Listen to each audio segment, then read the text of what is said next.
Chapter 53. Before the Storm. A storm was coming. Billowing clouds draped the sky like a black curtain, plunging the realm into perpetual darkness. The air felt tense, as though the very land were holding its breath in anticipation of what was about to unfold.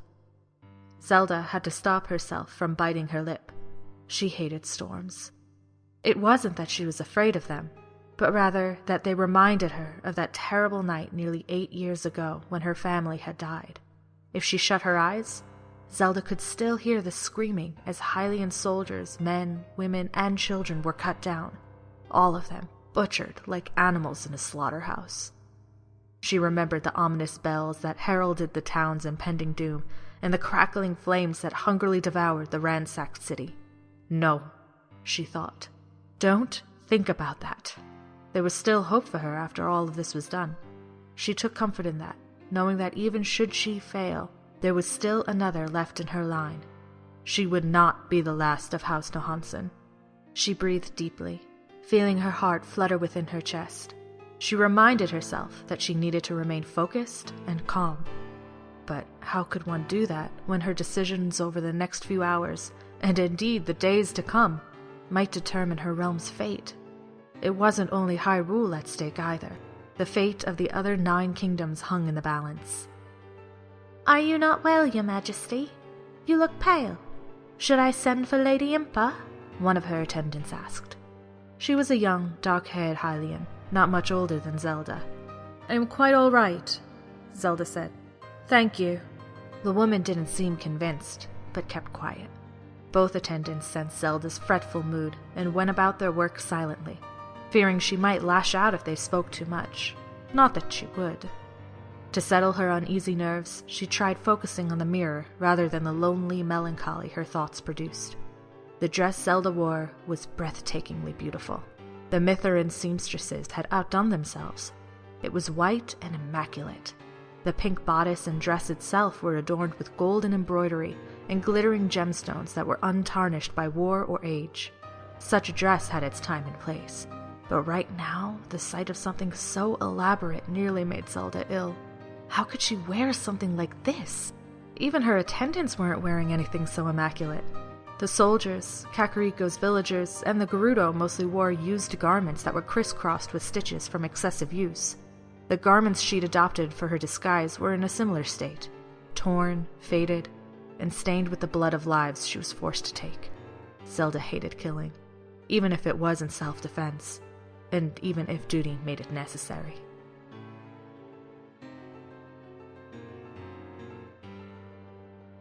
Her thoughts drifted towards the bundle of cloth lying on a table beside the bed and the mask within it. After wearing it so often in the last 7 years, she'd longed to be rid of it. Now, ironically, she wanted to put it back on, to slip away into the shadows, away from all this attention. Wearing that mask, she had tasted a freedom she would never again know in the life of court, with all its trappings and regalia. She was quickly distracted when one of her attendants handed her a pair of long, white gloves. Zelda pulled them on and felt the heavy weight of the pauldrons on her shoulders. They felt extremely uncomfortable after her light chican garbs. As much as she hated wearing it, the lavish royal regalia was necessary. Perhaps she had used her disguise for far too long. Zelda wanted her people to see that she was still their princess, and to prove that Ganondorf hadn't defeated or killed her as many claimed. She wanted them to know that she hadn't abandoned them all these years, nor would she. All she had to do was end this war. So close, yet so far. There was a major chasm between Zelda and her goal, a chasm far too wide to cross and so deep that she couldn't see the bottom. But she knew she had to cross it, for it was more than just Hyrule that depended on her doing so. She should have been happy. The sages were free. They'd returned with her shortly after escaping the Temple of Time. Now that the barrier had fallen, and in the days since, nearly all had been prepared for the final assault on Ganondorf's tower. In that time, she had been certain the fallen Gerudo King would attack. Indeed, when she'd returned to camp, she expected to hear news of an impending skirmish, yet no such thing had eventuated, save several small sorties that had fled the moment the Hylians answered the challenge. In the 4 days since Zelda and Link liberated the sages from the Sacred Realm, there had been very little sign of Ganondorf. There were several sorties on the first day, with the monsters, Bulblins and Stalfos mainly, briefly attacking and then fleeing. 2 days later, the Hylians and their allies made several attacks, enough to test Ganondorf's defenses and plan how to seize the city. Even as the combined armies of Hyrule and her allies prepared to march, there was little activity from the ruined city. Ganondorf's followers didn't amass outside the walls, they just watched from the walls, waiting.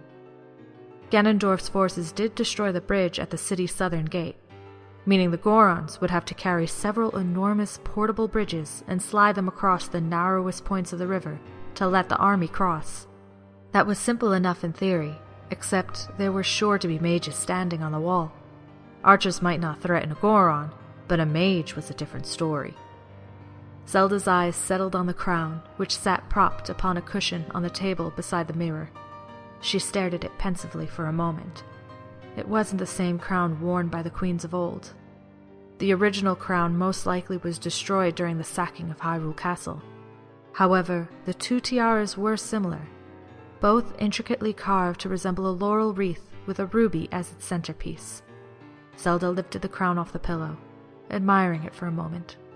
She placed it on her head, nearly wincing as the sharp points of the leaves dug into her skin. A crown was never meant to be comfortable, she thought. She remembered her father telling her that once. Uneasy lies the head that wears the crown. A king or queen should never grow complacent. If only her father had been able to heed his own advice. Then again, that might not have been enough to save him in the end. Before she could praise her attendants, the tent flaps stirred and a breeze whistled through the tent's confines. Link entered, a boy no older than 10 trailing at his side. The younger lad was looking at him with total awe. Then he caught Zelda's gaze, and then knelt hastily. He was one of the pages that Impa had assigned to her. "Thank you," Zelda said to the youth, gesturing for him to rise. He did so, and then scampered off, nearly tripping over the tent flap in the process. "I'd forgotten just how many questions children can ask in one breath," Navi said, sounding relieved. "Well, almost forgotten." Link flushed slightly at the remark, a small smile tugging at the edges of his mouth. It hurt to see how ragged he looked. A green eye patch covered his right eye, and, along with the scars across his face, it gave him the look of someone much older. He'd seen far more than most men would in their lifetime. Link's tunic was worn, despite the fact he only received it a few weeks ago.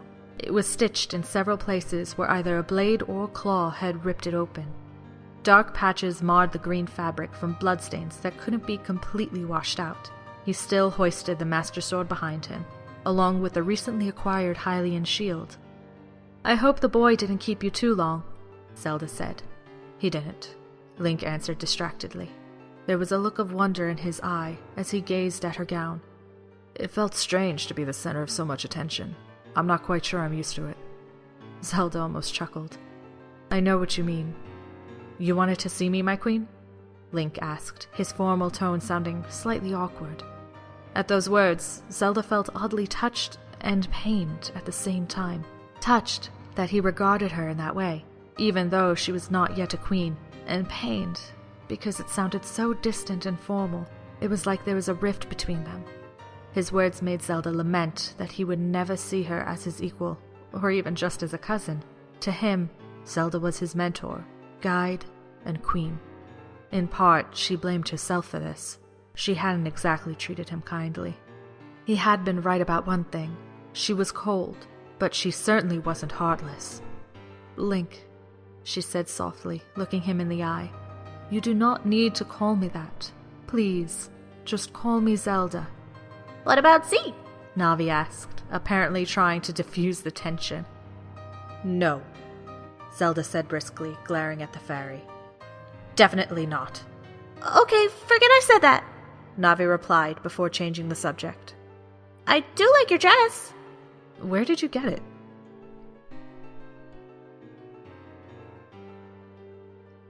"It was a gift from Prince Owain of Mithra," Zelda replied. The name didn't mean anything to Link while he stared at her blankly. Who? Zelda wasn't surprised by Link's confusion, for Prince Owain was one of Eugene's brothers. He was a few years younger than Eugene, and far more pleasant. After years of living as Sheik, Zelda had visited Owain when the king sent him away from the court for a time. He was not the eldest of his brothers, nor first in line to the Mithrin throne, and so his absence hadn't been scandalous. There, with Impa acting as a witness, Owain and Zelda had secured their betrothal. Now wasn't the time to explain all of that. As much as she yearned to tell him some of the secrets she still kept from him, she knew she couldn't. If she did, and Ganondorf somehow read Link's mind, her secret would be uncovered. There was no telling how far Ganondorf's influence reached and what danger that would pose. No. That secret would have to remain guarded until Ganondorf was dead. You want him to regard you as a cousin and a friend? Zelda thought to herself. Yet you continue to deceive him. Never mind, Zelda said, shaking her head and pushing her tangled thoughts aside. Forcing a laugh she didn't feel, she managed. I didn't send for you so we could discuss my dress of all things. Your Majesty? Link asked. He seemed to sense her disapproval, for he added, Zelda. Ruto's gonna love this, Navi muttered dryly. After all her lessons on remembering royal titles, we're completely dropping them.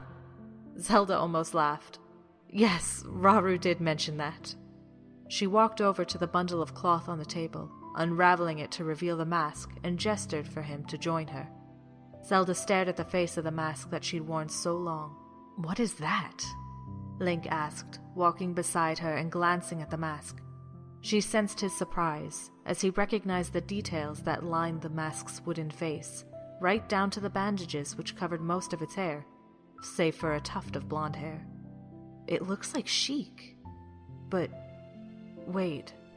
Is that a soul mask? Navi asked, giving an answer to Link's question. She sounded disturbed.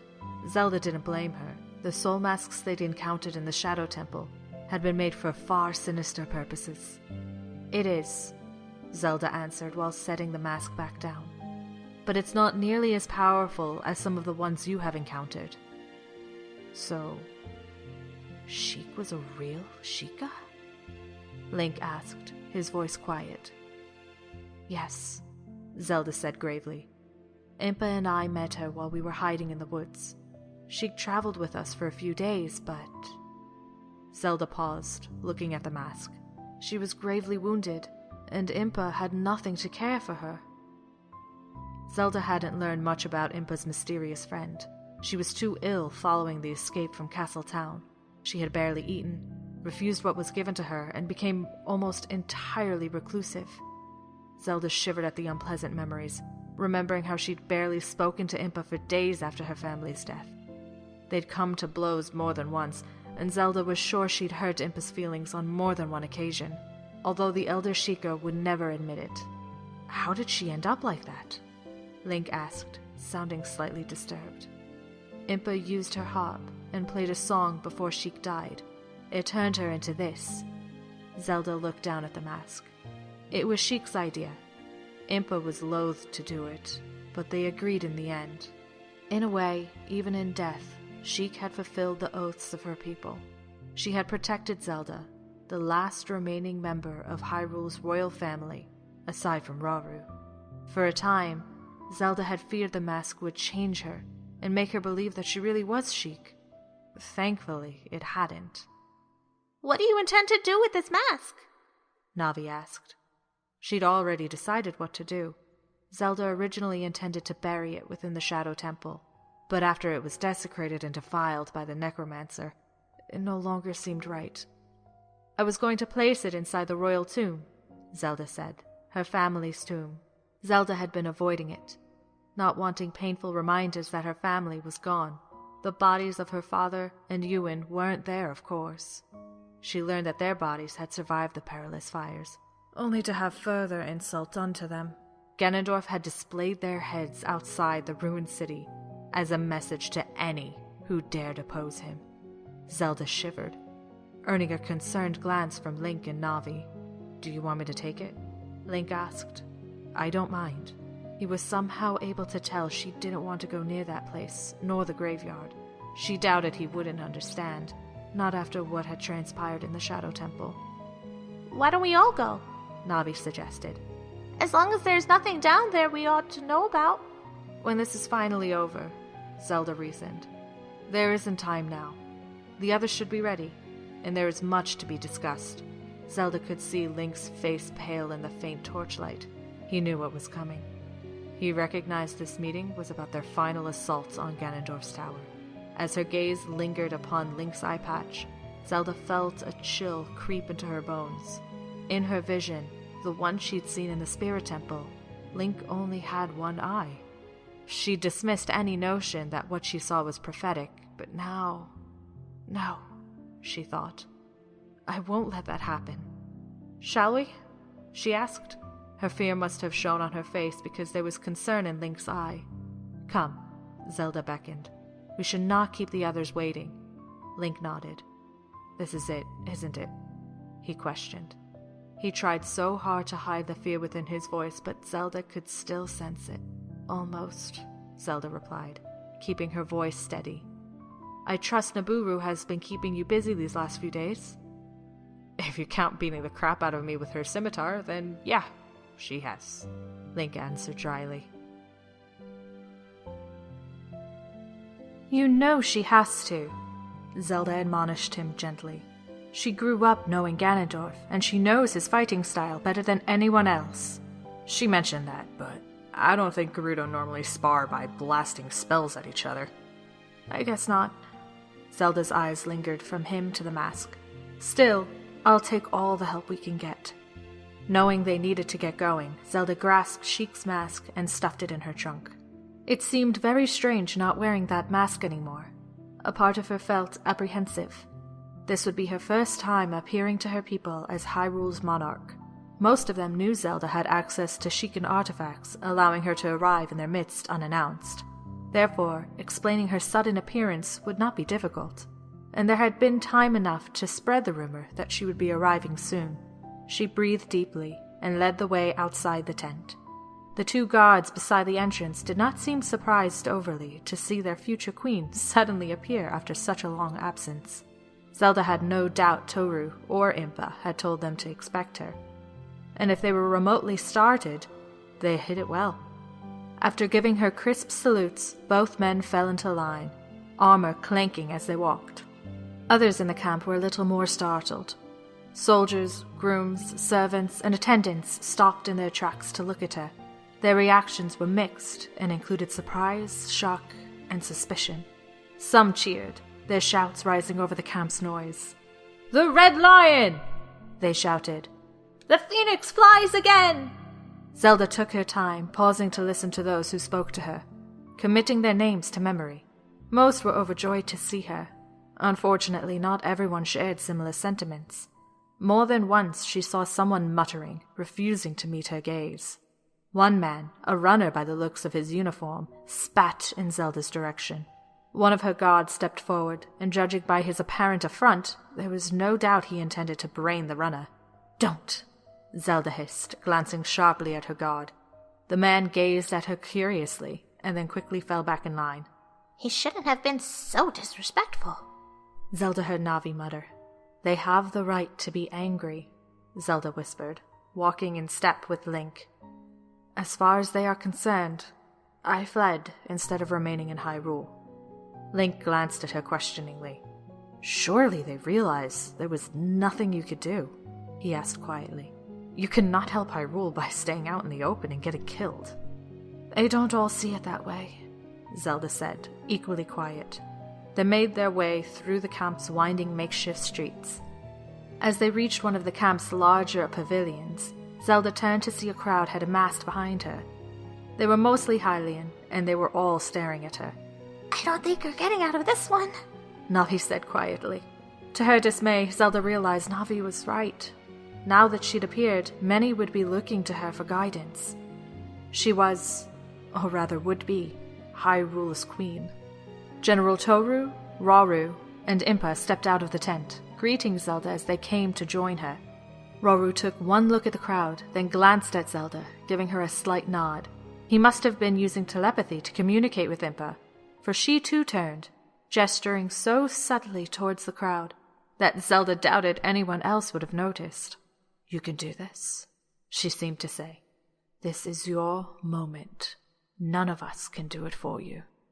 Zelda offered both sages a smile in return, took a deep breath, and then for the first time in many years, she turned to face her people. The last time she'd ever done this was beside her father, listening attentively as he addressed his subjects. Seeing her stand before them, those closest to Zelda fell into a hushed silence. Their neighbors followed suit, their attention drawn towards Zelda. "I know that some of you feel that by fleeing Hyrule, I have broken the oaths my father made," she began, raising her voice and maintaining her strong composure. "I know there are those who believe I abandoned Hyrule to its fate, that I abandon you, her people. As I stand here before you now, I ask you to stay your judgment." She paused, surveying the attentive crowd. "Rest assured that since that day I was exiled when Castletown fell, the people of Hyrule have not left my thoughts. Long has it been my desire to return and seek the same justice that we all desire. We have all suffered in this conflict. There isn't a family in Hyrule who hasn't lost someone in this war. Many of you still grieve for what has been done. We have all suffered. We have all known loss, and I share this sorrow with you." It was an effort to keep her voice from cracking on those words, and more of an effort not to yield to the burning sensation behind her eyes. Link watched her with a look of concern, and she pressed on. "I know that you're angry, and you have every right to be. Though we stand amidst the ruins of a broken kingdom, we stand as people united. We stand as an alliance of unified kingdoms, of unified races, a unity the likes of which had not been witnessed in living memory. Together we will end Ganondorf's tyranny and bring to rest the bitter sorrows of our fallen. Together we will reforge Hyrule, just as have we always done, no matter the calamity we have faced. The banner of Hyrule's kings and queens, the Phoenix, stands as a testament to this. Despite the trials we face, Hyrule will rise again from the ashes." Before anyone could object, Zelda unsheathed one of her daggers and ran its edge along the palm of her left hand. Blood welled from the cut. It stung, and she saw Link wince, no doubt recalling the last time she'd done something similar. Zelda held her bloody palm up for all to see. "This is my blood oath to you. I will not rest until Hyrule is free from Ganondorf's treachery. Together, we will end this war, and the Phoenix will fly again!" Zelda's heart was thundering loudly in her chest as she finished, and her mouth was dry from the nerves she had been struggling to hold back. At her final words, a chorus of cries rose up as her words became a chant repeated by the throng. "The Phoenix will fly again!" Gorons, Zora, Hylian, and Gerudo echoed Zelda's words, and amidst the clamor, Zelda watched over them. Warriors and common folk all shouting. Her people. "I think you made quite an impression," came Darunia's approving voice. Zelda smiled. "It helps when you have a giant Goron at your back," Darunia chuckled. "You are too modest. This was your doing, not mine." For a moment, he looked as though he was considering giving Zelda a hearty pat on the back, but thought better of it. Zelda's guards wouldn't appreciate it if their queen got knocked into the mud, and nor would she for that matter. Zelda turned her eyes back to the others gathered before her. "General Toru," Zelda said, beckoning the man to her side. "See that everyone returns to their duties, and once you have, join me in the council tent. I must speak to the sages, and you should also be privy to this discussion." "As you wish," Toru replied, bowing and then moving off to fulfill his task. Zelda gazed northward towards the churning sea of black clouds descending upon the land. The air itself seemed to grow frantic, humming with energy as the storm bore down on the camp. Thunder rumbled in the distance, and the rain fell in a steady drizzle. The storm was almost upon them. With one last look at the dispersing crowd, she turned, following Link and the other sages into the tent.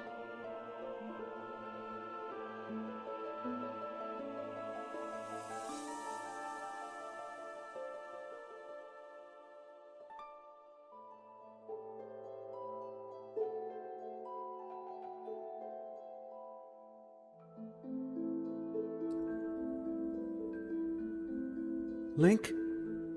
Link jerked out of his stupor, snapping awake as someone gently shook his arm. Saria sat beside him, her expression visibly worried. She was wearing a slightly too big red coat over her green tunic. What? Link began saying before enough clarity returned, and he knew where he was. More importantly, he understood what he'd just done, and felt horrified. He was still inside Zelda's war camp, and somehow he dozed off. How could he have done that amidst so much noise? There was a deafening, chaotic miasma of men, horses, and the clanking of armor-clad soldiers marching by. He half expected Saria to chastise him, or laugh at what he'd done, but she didn't. "You look exhausted," she murmured. "I'm all right, Saria," Link said, offering her a weak smile. She looked at him, seeing straight through his lie. "Maybe you should get some rest after this," Saria quietly suggested. "It will no doubt wait a while before..." She paused and glanced over at Zelda while taking a deep breath. "Before we have to do anything." She sounded afraid, though she tried to hide it beneath her smile. He couldn't blame her, given what was to come and what they would face. He placed a hand on her arm. "We'll be okay, Saria," he said, the reassurance sounding hollow to his ears. "I know," Saria replied. "I always told you that, didn't I?" "Yeah," Link whispered. "You did."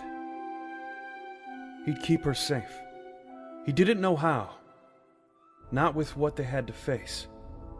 But he would. Link's skin pricked suddenly as he sensed someone watching him. He looked over at the others. Zelda was watching him. Her eyes were on him, even as she listened to Darunia. She'd noticed his brief nap, but it was hard to say whether she was annoyed or merely amused. The other sages were crowded around a huge table, their attention fixed upon the large map sprawled across it.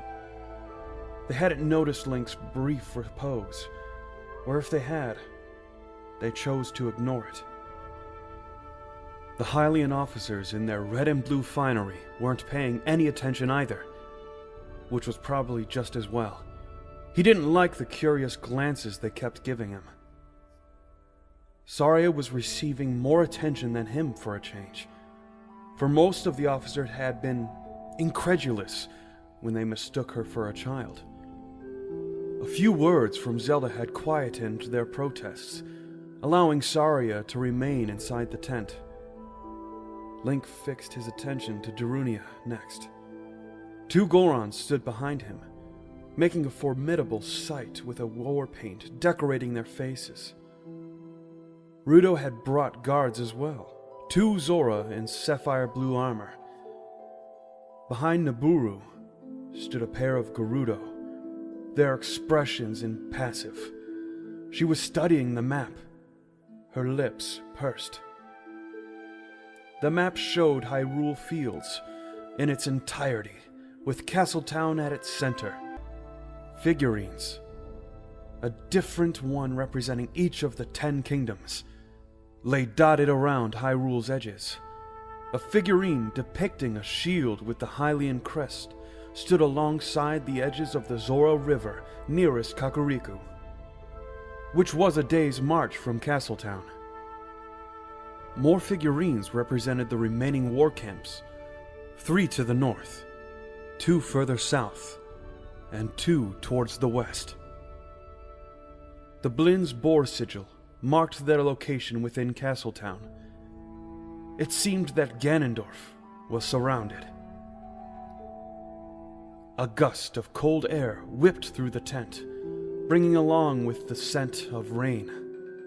Another messenger walked inside, heading straight to Zelda, who took a letter from his hand. as she read it, her face darkening as she did so. Link couldn't help but notice the dark circles under her eyes, and every so often she rubbed her temples. I should have known, Zelda said with a sigh, dismissing the messenger. It seems my speech didn't impress everyone. More trouble? Darunia asked. Lord Fen is gone, she said, a trace of anger and frustration touching her voice. Gone? Ruto asked in surprise. He just took his men and left, Zelda said. Some of them stayed, but not many. Why would they leave now? Ruto asked incredulously. That's treason! He did not approve of my decision to ally with the Gerudo, Zelda answered. He had well over 1,000 men at his command. 5 of his sorcerers were amongst my personal guard. I fear they too have gone with him. Cowards, Naburo said, sounding disgusted. I say let them run. The Gerudo will more than make up for their loss. As will the Gorons, Darunia added proudly. I have no doubt of that, Zelda agreed. Even with 9 of the 10 kingdoms by our side, we still need every soldier possible if we are to end this war. We have enough strength to take Ganondorf down, Darunia said, smacking his fist onto the table. The table shuddered under the impact, almost knocking Zelda's tea onto a pile of parchment, much to one scribe's dismay. Darunia withdrew his hand, grinning sheepishly. Sorry. When Zelda waved him on, he continued. You have over 10,000 soldiers across the 9 war camps. Surely that's enough. 10,000? Link had trouble keeping a straight face. 100 was a lot to him. As for 10,000, it seemed unfathomable.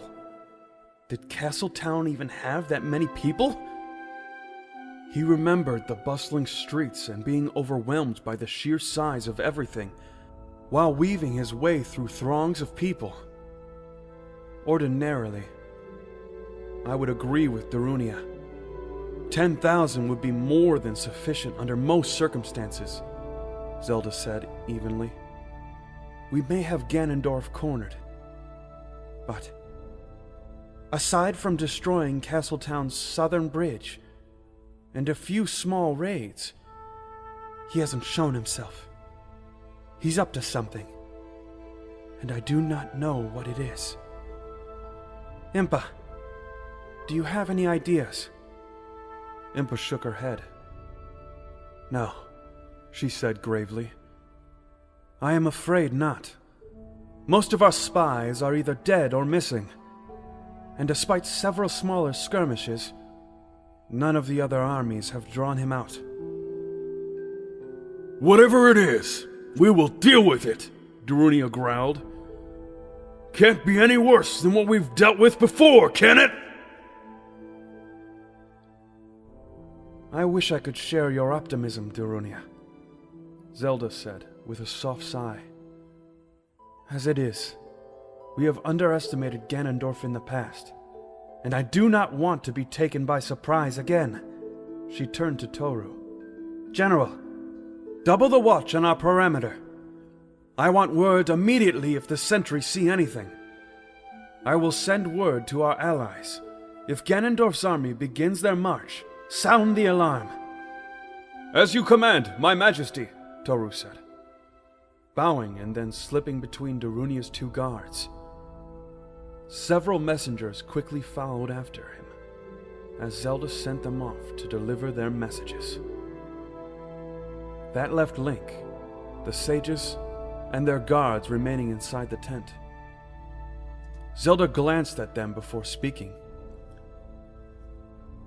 Each of you knows what is expected of us, she said, her voice suddenly grave. When the path to Ganondorf's castle is clear, it would fall on us to help defeat Ganondorf. There is one thing, Your Majesty, said Ryaru. He sat on the other side of Impa, still wearing his elaborate golden brown robes. As we discovered when Ganondorf was attacked by one of his own inside the Gerudo fortress, he cannot be killed by ordinary means. He can be killed by the Master Sword, right? Link asked abruptly. I mean, Ryaru couldn't be suggested that Ganondorf couldn't be killed at all. He can be. He has to be! Link looked around at the other sages, hoping that someone would affirm what he'd said. Ryaru gazed at him remorsefully, his mustache twitching. We must be prepared for the worst, Link. That way, it cannot take us by surprise. That's awfully pessimistic, don't you think? Rudo asked. I agree with the fish. This is pessimistic, Darunia grumbled. Rudo scowled but held her tongue. I would not call it pessimism, Ryaru explained evenly. What are you proposing, Ryaru? Zelda questioned, holding her hand up to silence any further comment. We may need to create a seal, and then bind him within the sacred realm, Ryaru answered. As I was able to discover while I was in the sacred realm, there are regions therein that were sealed off and isolated for the exact purpose of imprisoning the ancients. There are prisons in the sacred realm? Link asked, taken back. Nobody noticed his question. All their attention was on Ryaru. Nabooru was frowning, unfolding her arms, her expression dark. Hang on, she said slowly. Didn't the Sheikah try something similar? As I recall, that didn't end well. She stared at Impa and clarified with, meaning no offense, Lady Impa. None taken, Impa replied. This idea, I do not like it, Darunia growled, looking deeply troubled. Link didn't like what Nabooru was implying. He gazed between the sages, suddenly feeling very ill. If we cannot remove the Triforce of Power from his possession, we may have no choice, Ryaru said. As the seventh sage, the decision is mine, Zelda said, her voice firm but calm. If all goes according to plan, then we will not need to worry about creating this seal. If all goes according to plan? Link found those words far from comforting. It was an effort not to shiver. Ryaru cleared his throat. Some scholars believe that the one who possesses the Triforce of Power is essentially immortal. Why can't Link's Triforce piece do that? Navi asked dryly. I mean, it would have made things so much easier! Navi! Link scolded her, not in the least bit amused. Being immortal doesn't mean you cannot be killed, Zarya said, ignoring Navi, who was too busy trading glares with Link to notice. The Kokiri are immortal after all, but... She trailed off, her confidence slipping as she recalled something rather morbid. She means Mido, and the others who didn't make it, Link realized. The great fairy Mariko was deemed immortal as well, but she too had died. Zelda met Zarya's eyes, her expression sorrowful. I know, Zarya, she said gently. That is true, Ryaru agreed solemnly. However, it is possible the Triforce of Power can resurrect Ganondorf. It has already done so once before. So we just need to get the Triforce of Power off of him? Link asked hopefully. That, I fear, may be far easier said than done, Ryaru told him. Most scholars do not believe it's possible unless the piece leaves on its own accord to seek out a new host. Tell me, at least, that it's possible, Ryaru, Zelda asked. There is no record of that ever happening, Ryaru said. But nor has there been recordings of the Triforce splitting. At least, not any that I'm aware of. It may be possible that combining both the Courage and Wisdom shards may cause the Shard of Power to leave him briefly so it can reunite with its counterparts. This would allow whoever touches it to make their wish, but that is only conjecture. I will need something a little more concrete than conjecture, Ryaru, Zelda said firmly. Are you certain the seal will work if we use it? It is our best option. There is, however, one small flaw. Whatever reassurance Link gained was quickly lost by Ryaru's latter admission. Why don't I like the sound of this? Noburo asked. She looked as displeased as Link felt. Without the sages to safeguard it, the seal will weaken within time, Ryaru explained. Some plan, Rudo murmured. Are you sure you aren't losing your mind, Ryaru? This would be a most inopportune time to go senile. I'm not there yet, Ryaru said, annoyed. I'm afraid that I am quite certain of what I said. What? Noburo exclaimed, her expression growing darker. You're saying we're just buying ourselves time? Noburo's tone turned to outrage, and she practically shouted, That's it! After everything we've done and been through, this is your idea of a plan?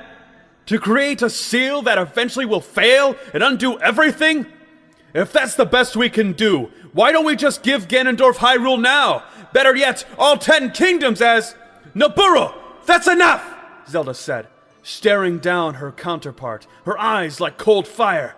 Several guards peered into the tent to see if everything was all right.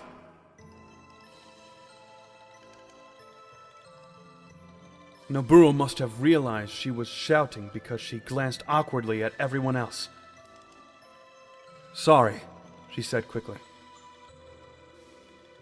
Is there any way to get through to him? Saria asked. Make him give up the Triforce of Power willingly, so we can use it, or see the wrong in what he has done, or maybe save him from the demon entirely. Saria always tried seeing the good in everyone, even those who Link once regarded as his nemesis.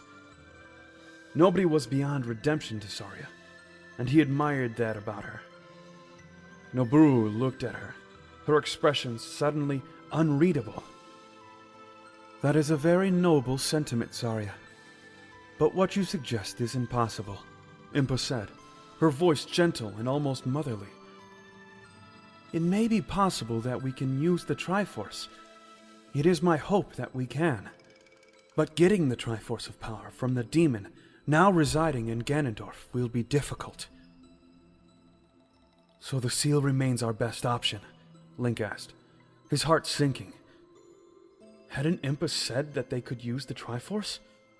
Or had she reached a different conclusion after talking to Ryaru? I'm afraid so, Impa said.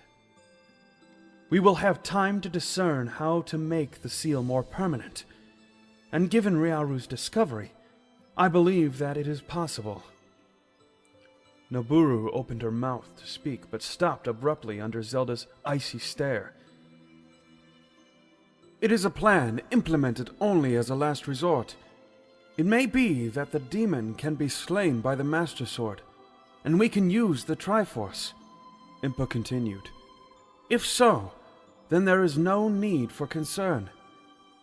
Noburo is right.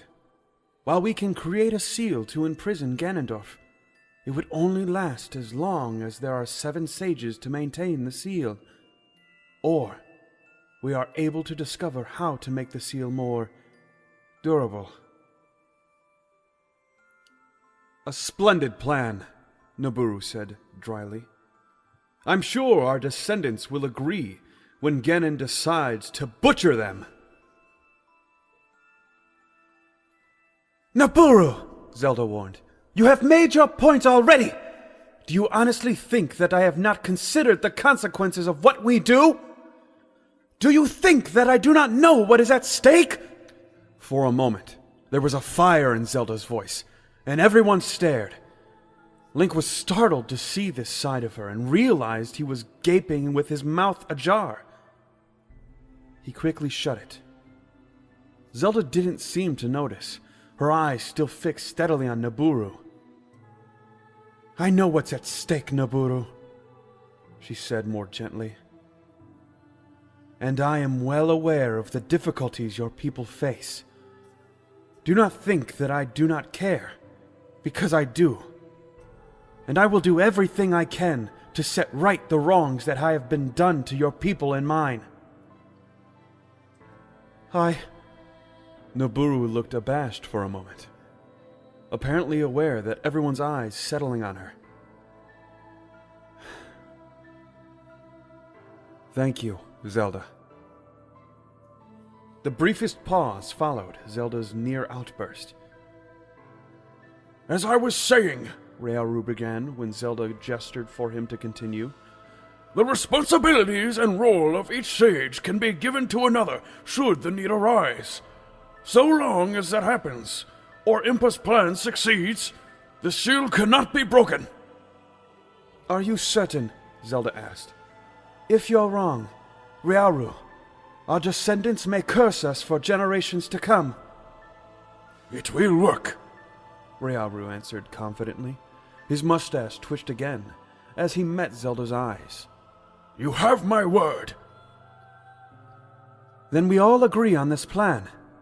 Zelda looked to each of the sages, and they each voiced their consent.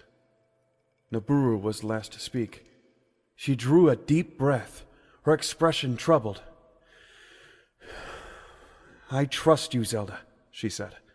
If you believe this will work, then I support you. But if this doesn't work, if something goes wrong... She trailed off, then added, There's been enough bloodshed as it is, and I do not want more spilled because we failed to do our duty. None of us want that, Zelda said. Her stony countenance seemed to crack, and Link was sure she sounded genuinely sympathetic. Let us hope that my suspicions are unfounded, said Riaru. If they are not, and Ganondorf is slain, then it will not be necessary to create this seal. What about you, Link? Zelda asked. Do you agree? The question startled Link. He was almost certain they'd forgotten he was there, and wasn't prepared to find himself at the center of their attention. You are much a part of this as we are, said Zelda. He almost flinched at the intensity with which she stared at him. In truth, he agreed with Nabooru, but if Zelda couldn't see an alternative, and the sages could not conjure one between them... What about going back in time? Navi suddenly asked. If I recall, the Ocarina of Time can do that, can it? All eyes rested on her, and Link's thoughts turned towards the instruments in his pocket. It can't, said Riaru. In a manner of speaking. What do you mean by that? Link asked, finally unsticking his tongue. Riaru cleared his throat. According to the records kept within the Temple of Light, the Ocarina will cause the fabric of reality to split into two. A lot of blank and confused stares followed those words. Riaru seemed to realize this and added, Essentially, time splits like a new branch growing upon a tree. Should we use the Ocarina now, this realm would continue to exist with the curse running rampant and unchecked. However, we would be sent into another version of Hyrule, only earlier in time. Riaru still received a lot of blank and confused looks, Only Zelda remained impassive while Impa tilted her head, but gave no indication she was as lost as everyone else. "Definitely senile," Rudo muttered, to which nobody said anything. Ryaru noticed the blank faces staring at him and frowned. The silence became unbearably awkward. "Did you understand a word of that?" Saria whispered to Link. "No," Link whispered back. "What I believe Ryaru is trying to say," Zelda began, "is that unless we were to deal with Ganondorf first, that idea won't work. Am I correct?" "That is correct, Your Majesty," said Ryaru. "Then all that remains is getting to the tower," she said. "If everything goes according to plan, we will not join the battle until the final attack on Ganondorf's tower." "A pity," Darunia growled, sounding disappointed. "Once there, we find Ganondorf," Zelda declared simply. "The Gerudo know the layout of the tower, so they will assist us." At this, Zelda traded glances with Nabooru, who nodded. "Once there, it will fall to Link to incapacitate him." "Only Link?" Darunia sounded disappointed. "I wanted a piece of that coward!" "You and me both, Darunia," Nabooru said. Zelda sighed. "Darunia, we need you alive. I will not have you, nor any of you." Link didn't miss her staring right at him as she said this. "Getting yourself killed in a reckless manner." "You are no fun at all," Darunia complained, though there was a hint of mirth in his voice. "I understand, of course." "I'm glad," Zelda said. "Is there anything else, Ryaru?" "That is all, Your Majesty," said Ryaru. Zelda nodded in agreement. "All right. I should return to my people. I must speak to my generals," Rudo said. "As shall I," Nabooru seconded. "I'll return to take second watch." "I'll take first watch," Darunia offered. They had agreed that at least one of the sages should remain with Zelda at all times. "Very well," Zelda replied. "The rest of you can return to the village." Rudo left, heading for the Zora's camp by the edge of the river. That left Ryaru, Impa, and Saria to return to Kakariko village, which wasn't far on foot. As Nabooru left the tent, Zelda insisted she needed to stay and read some reports that had been sent to her. Just as she did, an attendant peered around the tent flap and realized they were finished, rushed in to help Impa. Link was of a mind to remain with Zelda. However, when their eyes met, she offered a faint smile and subtly gestured for him to go. "I'll be fine," she told him. "You look dead on your feet." "So do you," Link noted. "Some rest would do you good, Zelda," Impa said. "I will soon," Zelda promised, bidding them farewell. Returning the gesture, Link made to leave. He glanced back over his shoulder once to see Zelda speaking to an attendant, then left. With Saria, Ryaru, and Impa with him, Link came to a fork in the makeshift street leading to the different camp battalions. He kept looking back, the way they came, unable to shake the cold sense of dread that chilled him. "What is it?" Navi asked, noticing his concern. "I'm not sure," Link said. His place was by Zelda's side, not in Kakariko. Something didn't feel right about the night, as though there was a foul smell in the air.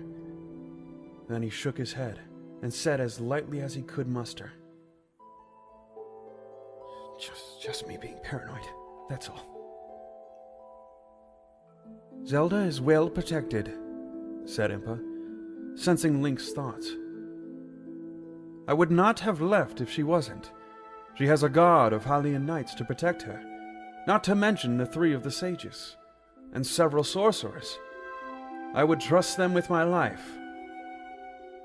Still uncertain, Link just hoped she was right. As they arrived in Kakariko, Link decided he wanted to check on Epona. He told the others where he was going, but thought he could sense Impa's amusement as he left for the stables. She knew it wasn't just the welfare of his steed that was on Link's mind. Promising to return soon, he headed towards the stable. Needlessly, he checked that Epona had sufficient food and that her water trough was full. Epona whickered, greeting him with a nudge. Link gave Epona a few carrots, which she stared at for several moments before giving him an indignant look. "What? You used to like them," he said, deciding to let the horse be fussy. He left Epona and rounded the steps of the inn, almost running into Ingo as he came out of the front door. "Suppose you're here to see Malin," he said gruffly. "She's inside with Talon." "Talon?" Link exclaimed, shocked. "What's he doing here?" "Visiting his daughter, I suspect," said Ingo, as though this was extremely obvious. Link made for the door, turning the handle before Ingo called him. "Hey! I'm still talking to you!" he said gruffly. He looked like he was attempting to swallow something rather painful. "I just wanted to say thank you for rescuing her. I didn't mean it when I said I'd hurt her." Link had almost forgotten the day he'd stolen Epona from the ranch. "I was glad to be rid of that beast," Ingo continued. "Unruly thing she is. Kept trying to kick me and damned near knocked me out of the smithy trying to shoe her. Charged me a fortune for that, he did." Link frowned. Had Ingo just thanked him for something? "I think the innkeeper's done something to him," Navi whispered, so Ingo couldn't overhear. Link hid a smile as he answered, "You're welcome." "I made a promise to Malin's mother that I'd look after her. She was a good woman, despite being part Gerudo and all. Well, best be off." His hand twitching in what might have been a handshake, Ingo shuffled uncomfortably, gave Link an amiable nod, cleared his throat, and trudged off, leaving gobsmacked Link staring after him. "What do you suppose he's been drinking?" Navi asked. "I don't know," Link said, shaking his head. "But honestly, he can keep drinking it." Navi chuckled, and they headed outside, lured by the merry sounds of music. The noise rose to a swell as Link opened the door and walked into the warm, common room. Unlike the last time he'd been here, it was filled with people from all walks of life, not all of them Hylian. A small troop of musicians stood upon the dais, and space had been cleared in the room's center where some patrons were dancing. Dishes lined the benches, but only a few people were picking up at their food. A handful of serving staff hurried to and from the tables. The rest were busy, listening to music or watching the dancing if they weren't joining in. Master Evert, who Link had never particularly liked, seemed in unusually high spirits. He was smiling and appeared unbothered by the fact that most of his staff weren't working, or maybe he'd just given up trying to get them back to their chores. Delicious dinner smells of gravy, peppers, and meat made Link's stomach rumble. More than one person glanced in his direction. Some pointed and appeared uncertain whether or not they wanted to approach him. His unshaven and scar-ridden appearance was probably not doing favors, and he doubted the eye patch was helping matters either. Link wasn't left to dwell on these thoughts for long, and the inn's infectious mood managed to lift his spirits even before he spotted what he was looking for. Talon and Malin were seated at the table near the fireplace. Malin saw him and waved, smiling. He was glad to see that she looked happy again, no doubt overjoyed to see her father after so long. The thought made Link hesitate. He wondered if it would be appropriate to interrupt Malon and Talon so soon after they were finally reunited. How had Talon even gotten here? Zelda said the army attracted a lot of people, many providing services essential to the army's survival. Deciding it was best not to disturb them, Link waved back and then slipped behind the crowd forming in the middle of the common room. He didn't get far. Malon had gotten up and was hurrying towards him, grinning broadly. She looked far more like the young girl he remembered from years ago as she grabbed him by the hand. "Link, you're back!" she said, sounding far more lively than the last time he'd seen her. "My father returned this afternoon. Come on, I'm sure he'll be eager to see you." She almost dragged him back to where she'd been sitting. Talon got up when he saw Link. A broad grin brightened his otherwise tired face. "Link, my boy," he said jovially. "By the goddess, it's good to see you, lad."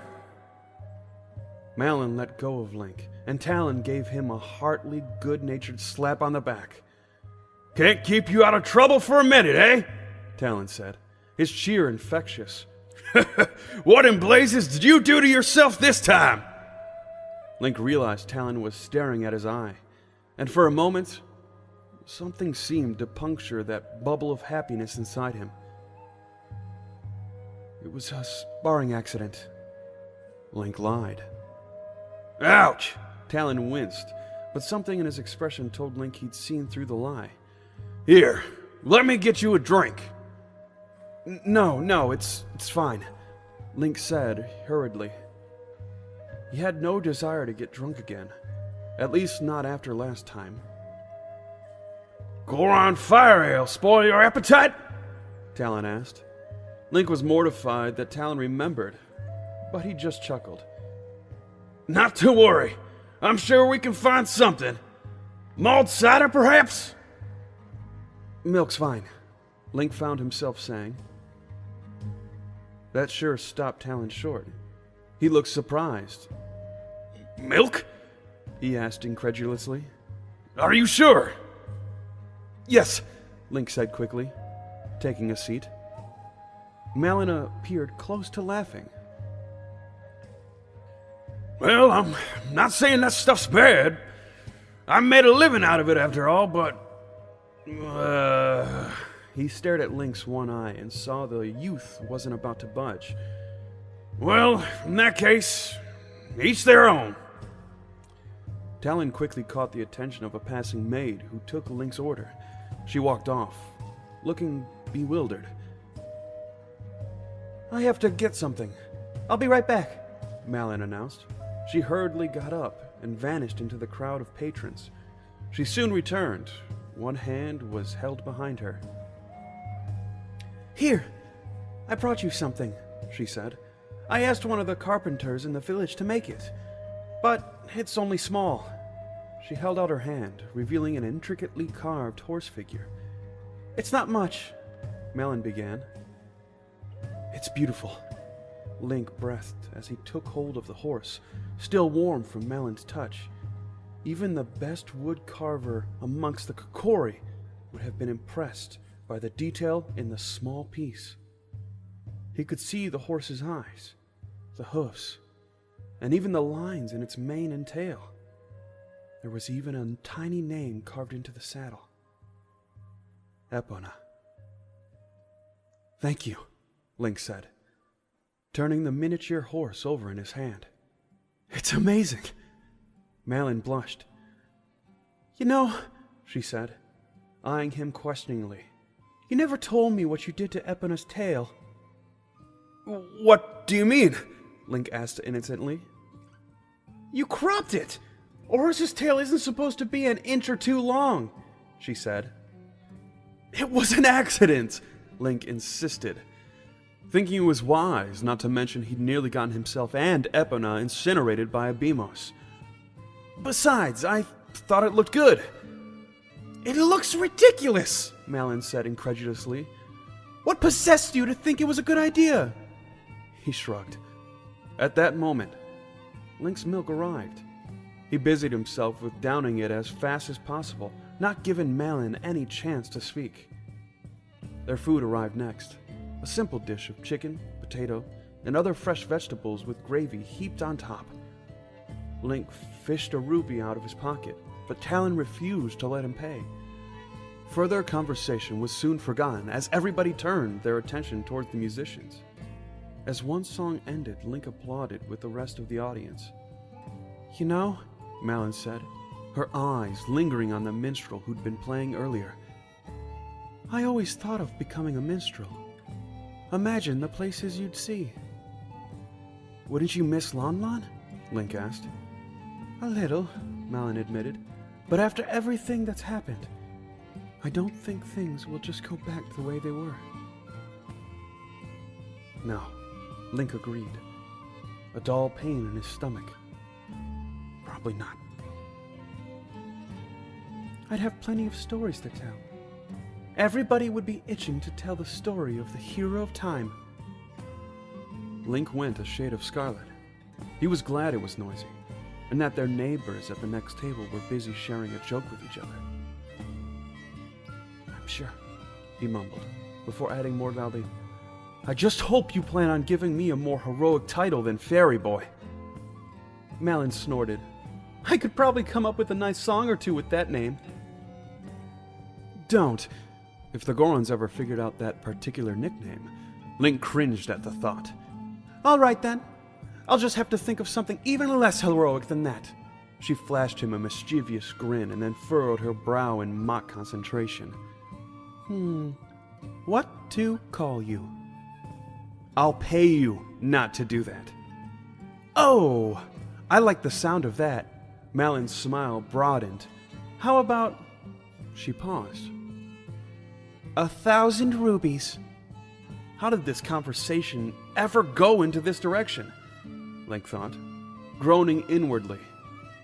He saw Navi snickering silently and felt a flicker of betrayal. "Deal," Link answered, deciding to play along with the jest. Malin laughed. It was a beautiful sound. "You thought I was being serious, didn't you?" she asked. For the briefest of moments, surrounded by the joyous sounds of music and laughter, Link forgot the troubles that lay beyond the inn's door. He felt an odd sort of peace that seemed completely foreign. It was like a brief pause in the middle of a storm. A brief interlude in which all seemed calm again, right before the howling winds returned. "You all right?" Malin asked, suddenly frowning. "You look a little distracted for a moment." I'm fine," Link said, shaking himself out of his stupor. "Just tired, that's all." He thought he'd better leave before Impa sent someone to fetch him. It was dark outside now, the streets lit by the light of torches and lanterns, and Link still felt bone tired. Even as he considered this idea, Talon, who'd briefly gone to converse with another patron, returned and announced that he was going to get some sleep. With that, he left, leaving Link and Malin to enjoy each other's company. The musicians began to play a lively song, their drums beating to the tune of a dulcimer. More instruments quickly joined in. "Will you dance with me, Link?" The question caught him off guard, slapping him out of his sleepy stupor with the force of a hammer. He managed. I can't dance." "I can teach you," Malin said, her face eager. "Come on." "No, really, I can't dance," Link insisted, stumbling over the words. "Right, Navi?" Navi was staring at him mischievously. Was it just him, or was she smirking? "Thanks, Navi," he thought. "All right, just once." He definitely wasn't getting out of this one.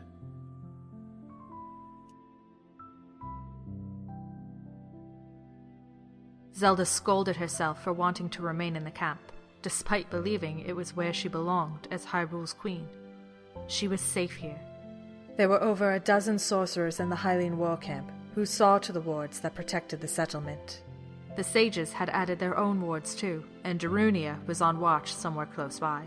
The tent flap opened, and one of her attendants entered, bearing a silver tray with a pot of tea covered with a cloth to keep the rain off. "Thank you," Zelda said, smiling pleasantly as the woman placed it on the table and removed the cloth. The attendant, a dark-haired Hylian woman, offered a deep curtsy and then hastened away.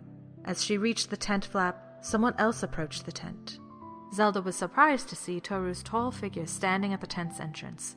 He was fully clad in steel plate armor, which gleamed in the faint light of a nearby torch's enchanted flame. Zelda felt a chill running down the small of her back. If he was here himself, rather than sending a runner with a message, something must be wrong. Zelda hurriedly pushed herself off the bed, standing up as the man entered. To Zelda's surprise, he pushed past her attendant, nearly knocking the woman over. Her attendant stared at him, flabbergasted.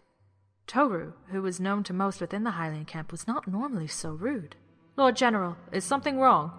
Zelda asked, taken aback by his lack of courtesy.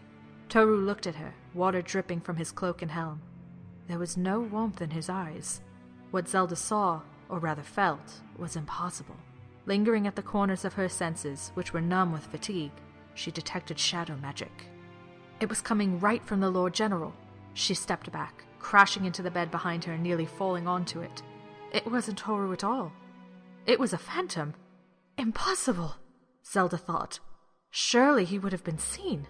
Assassin. Zelda's shock and anger turned to icy fear.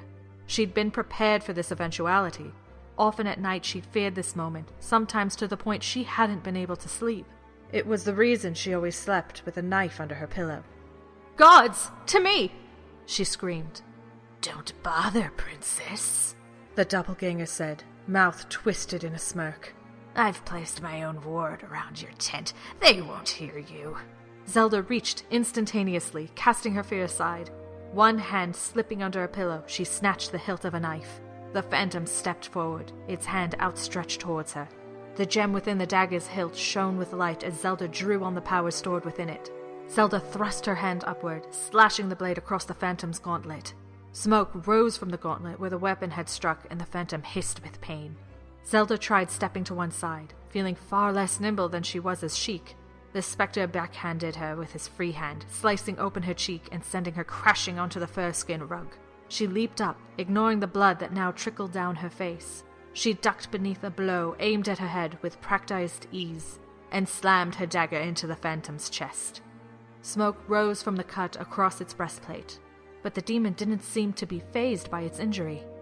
Surely, Zelda thought as the phantom's eyes burned with anger. Someone else must have sensed the wards it cast. The demon struck out at her again, drawing its own blade. Zelda tried to step around it, aiming for the tent flap. She glimpsed a flash of metal, but this time she was unable to dodge the gauntlet that smashed into her face. She cried out, pain exploding through her skull, her vision going red. She hit the ground, rolling over and nearly stumbling from the pain. She clambered to her feet, wondering how quickly she could tear a hole in the tent. Not quick enough, she thought. I would kill you now, but my master insists I am to take you alive, the demon said coldly. I admit, you've put up more of a fight than I expected. No. She'd come too far and wouldn't let some doppelganger assassin undo everything she had worked so hard to achieve. She wouldn't let it all be for nothing. Drawing on the power of her Triforce, Zelda managed to dull the pain. Her cheek blazed as though it were on fire, but she was certain nothing was broken. Still dazed, she rolled onto her back as the phantom advanced towards her. The world lurched, the pain in her head so intense she was almost sick. No, she thought. No, it can't end like this. Zelda was too dazed to stand. The blows from the phantom's fist had nearly knocked her senseless. Zelda tried using telepathy again, intending to summon the guards, the sages, Link, and anybody else who could help her. Zelda, what's happening? Raru's voice was surprised, and then sensing her distress he became worried. His voice was only faint, and try as she did to reach him again, Zelda couldn't. I'm coming! Darunia's voice boomed. He'd been guarding her tent, and Zelda felt a flicker of relief. Fools! She heard Darunia's rumbling cry. The queen is attacked! What?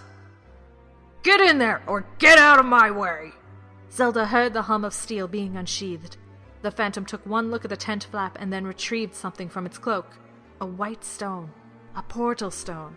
It began to glow, and Zelda's fear turned to pure terror. No!